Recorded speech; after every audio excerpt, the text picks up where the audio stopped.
J'ai toujours entendu dire que faire des macarons, c'était très compliqué. Est-ce que c'est si compliqué que ça?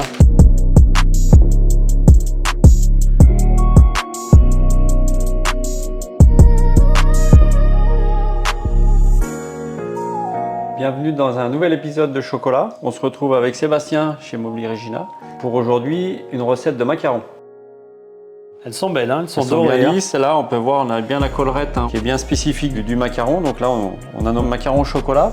On va les garnir avec une ganache avec notre chocolat signature, là, Zaza Kao. Je vais te laisser retourner les coques de macarons. Tu vas me les retourner comme ça. Pas de problème. Comme ça, on va pouvoir les garnir. Après, c'est pas compliqué à mettre la ganache, Non. ça se casse pas. Non, après, tu vas voir, là, on va garnir nos macarons avec notre fameuse ganache, donc crème, beurre et chocolat. Le petit plus du macaron, c'est qu'on ne le mange pas le jour même.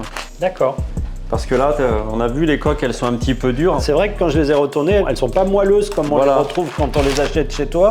Elles sont un peu dures, un peu comme un biscuit en fait. C'est ça. Donc ce qui va faire le moelleux du macaron, c'est la garniture qu'on met à l'intérieur. Souvent, on les fabrique et on les laisse une nuit au frigo, les sortir une petite demi-heure avant de les déguster. D'accord. Pour qu'ils restent bien moelleux. Et est-ce que la chocolaterie, c'est un best-seller, ton meilleur macaron, celui que tout le monde s'arrache, tout le monde veut? Celui qu'on boit le plus, c'est le macaron au chocolat. Chocolat, d'accord. Chocolat, ça reste traditionnel. Ça reste très traditionnel, qu'on décline aussi en gros macarons individuels pour les gourmands, les gros gourmands. On va venir les refermer. Donc, on va poser notre coque, on va légèrement tourner jusqu'à ce que la ganache arrive au bord du macaron. D'accord. Ah oui, il y a un petit coup de main quand même à avoir. Et là, on a pu voir, ils sont bien garnis. C'est ce qui va faire vraiment le moelleux du macaron. Donc, on a dit, on les laisse une nuit au frigo pour que la ganache ramollisse légèrement la coque du macaron et fasse qu'à la dégustation, on ait une coque légèrement craquante et très moelleuse à l'intérieur. Bon, j'espère que je fais aussi bien que toi. C'est J'ai très l'impression que toi, ça déborde un tout petit peu moins que moi, mais c'est sympa à faire. Moi, personnellement, je les ai tous goûtés. Mon préféré, c'est Passion. Oui. Et toi, tu as une préférence? Alors moi, chocolat, ça reste quand même, je suis assez classique, on va dire, dans les goûts. On en fait un aussi au yuzu qui est fabuleux. Et dans la boîte, on peut faire le panachage qu'on veut. Voilà, ou on les choisit, ou alors sur les périodes un peu plus intenses, on a déjà des assortiments tout prêts. Mais sinon, le client, il vient, il choisit ses macarons.